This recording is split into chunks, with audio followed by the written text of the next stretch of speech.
Hi friends, అందరికీ నమస్కారం. హంసవెంగట్ YouTube ఛానల్కి వెల్కమ్. ఇంతవరకు ఎవరైనా నా ఛానల్ని సబ్స్క్రైబ్ చేసుకోకపోతే please subscribe my channel masters. మనం ఈరోజు ఒక చిన్న స్టోరీ తెలుసుకుందాం. అందిన ఆకాశం. ఒకానొక ఊర్లో ఒక పెద్ద మనిషి ఆ దేశం యొక్క రాజుని చూడాలి అని అనుకుంటాడనమాట. ఒక కోరిక కలుగుతుంది. అలా కలిగిన వెంటనే అతని స్నేహితుడు అతని ఆ కోటలో ఉద్యోగం చేస్తూ ఉంటాడనమాట. అతన్ని అడుగుతాడు, నాకు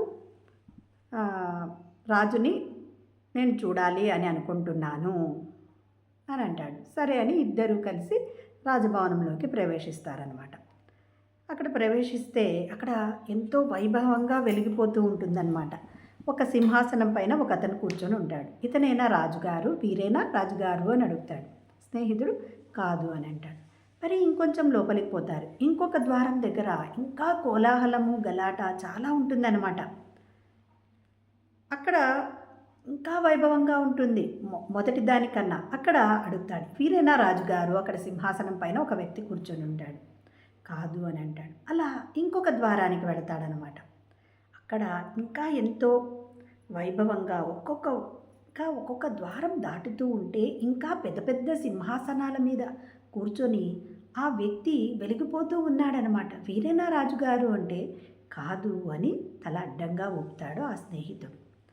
అలాగే మరి 7 ద్వారాలు దాటుతారు. 7వ ద్వారం వద్ద అక్కడ చూడండి ఎలా ఉంటుందంటే సహస్రకోటి సూర్యకాంతి అంత వెలుతురు ఉన్నట్లు ఆ సింహాసనం మీద దివ్య తేజస్సుతో వెలిగిపోతూ ఉన్న రాజుగారు ఉంటారు. ఆ రాజుగారి ఆ దివ్య తేజస్సులో చూసి ఇతనికి నోట మాట రాకుండా నిలబడిపోయాడు. అంటే అక్కడ ఎవరో లేరు, తనే ఉన్నాడు. అంటే అందుకనే అతను నోట మాట రాకుండా ఉండిపోయాడనమాట. ధ్యాన సాధన మనం చేస్తూ ఉన్నప్పుడు ఏమవుతుందంటే మొట్టమొదట మనకు దివ్యచక్షు అనేది ఓపెన్ అవుతుంది. ఓపెన్ అయ్యి ఎన్నో అద్భుతాలు కనిపిస్తూ ఉంటాయి, కట్టిపడేస్తూ ఉంటాయి మనల్ని. కానీ మనము అక్కడే ఆగిపోకూడదు. అక్కడ ఆగిపోకుండా ఇంకా ముందుకు వెళుతూ ఉంటే మనకు కోటి సూర్యకాంతి ప్రభలతో వెలిగిపోయే మన ఆత్మనే మనకు సాక్షాత్కరిస్తుంది. చూడండి, అంటే మనము ఏవో కనిపిస్తున్నాయి అని ఆగిపోకుండా ఇంకా ధ్యానంలో లోపలికి పోతే మన ఆత్మనే మనకు సాక్షాత్కారం చెందుతుంది.